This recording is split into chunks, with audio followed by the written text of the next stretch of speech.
King Kong. And the earth is shaking. Boom, boom, boom. So, that's what the Bible says. Adam heard the footsteps of God walking in the garden in late afternoon, cool of the day. So he goes and hides himself in the bushes with Mahawa. So God comes and stands. I'm only reading what is in his book, what his experience I'm telling him. So God comes and stands where Adam and Eve were a few seconds before. And he scans, he looks. He can't see them. So he says, Adam, Adam, where art thou? Tu kahan hai? Poor God, he doesn't know where Adam and Eve are. Or maybe he's playing hide and seek, you know, with Adam and Eve, like I do with my grandson. I have a grandson about 3.5 years old. So I go home, and he's very happy to see his grandpa. But I go pretending that I don't see him. So I shout, say, Rais, Rais, tu kahan hai? Where are you? That's my Gujarati language. You see, he understands my language. And I'm looking all over, Rais, where are you? And he's laughing. He's laughing. He's like, Grandpa can't see me.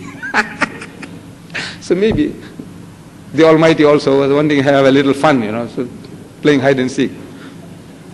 I don't know, but that's what the Bible says. So Adam peeps through the bushes, you know, sheepishly, guilty. So what's wrong? Why are you hiding? He said, because I was naked. He said, how do you know that you were naked? You have been eating the fruit.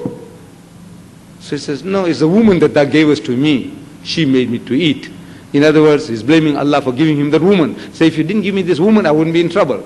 Say, you gave me this woman.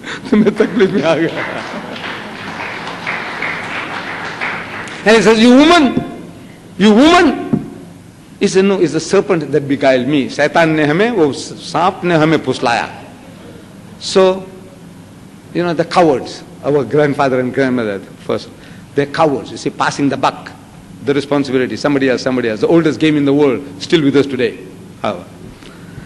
So, I said, you believe in a God who walked in the garden and Adam heard his footsteps? He says, no. I said, me too. I don't believe in a God like that. Then in the book of Genesis, it's still the same book, first book. Hazrat Musa alayhi salam wants to see Allah. So he wants to see God. In the Quran, Allah says, Lan tarani, you shall never see me. In the Bible, it says, look, I must see you. What to do? So Allah Bari Ta'ala, he relents. He says, all right, I'll do you a favor. So he puts him between two rocks, the Bible says. And he puts his hand in the opening. So Musa alayhi salam can't see him. Then he turns his back. He turns his back. And he takes away his hand. And Moses sees the back of God. He saw his backside. Allah's backside he saw. I said, do you believe in a God like that? That Moses can see his backside? He says, no. Maybe the front side was too horrible to see. He saw his backside. So I said, me too. I don't believe in a God like that. Me too.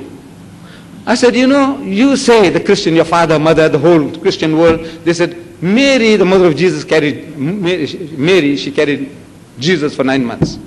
Who is this Jesus? He's God. He's God who came down to earth as a man. He was born like any other human child, circumcised on the 8th day. You all know what is circumcision. Khatna ki uski 8वें दिन. God, somebody holding God and getting him circumcised. You believe in that? He says, no. That a woman carries God for 9 months, you believe in that? He says, no. I said, me too, I don't believe in it. Can you see? So, I said, look, this man, this atheist has taken the first right step in the direction of Islam. He is nearer to us than the Jew, the Christian or the Hindu. Because he has uttered the first words, La ilaha. There are no ilah. There is no ilah. I said, Jesus is not ilah. Rama is not ilah. Krishna is not ilah. So he's saying, La ilaha. I said, now take him to illallah. Look, he's taken the first step.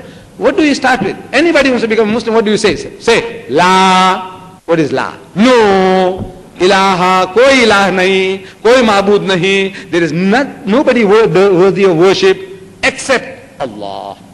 So he's taken the first step. He said, La ilaha. Now look, find ways of making him to see that there is illallah. So look, common grounds, common basis. Wallah, you can do it to anybody. If you want to sell, our fathers are business people. And when they sell rubbish, how they sell, I know. We have been selling. I'm a salesman originally. So selling. And I know how to sell. उसको कैसा फुसलाते हैं, our Delhi wala brothers, they're very good in Bandar Road, that old Bandar Road. Shh, good, sweet, mashallah. I don't mean any insult. Masters. क्या जुबान उनकी शीरीन है, कैसा हमको फुसलाते हैं. You want to serve your rubbish? You use such art and technique. Why not in the way of Allah also? Think, you can develop. Wallah, you can develop. And it's so easy, and so pleasant. And it's so, it gives you such satisfaction. Because Allah says, لِيُزْهِرَهُ عَلَى الدِّينِ كُلِّهِ. हमें ऐसा दीन दिया है, there's a master overcome and supersede them all, bulldoze them all. And when you have the power of a bulldozer, have you seen bulldozer at work? Yes. I just watch for hours. Just see how it moves, heaps and heaps, moving mountains, how it does, flattening the ground. You just stand and look, the way it's working. You get fascinated, mesmerized by what it is doing. You are that bulldozer. We can bulldoze any ism, whether it be Hinduism, Buddhism, Judaism, Christianism, atheism, every ism. Islam is destined to master them all. It's a privilege Allah has given us as a try and find common ground.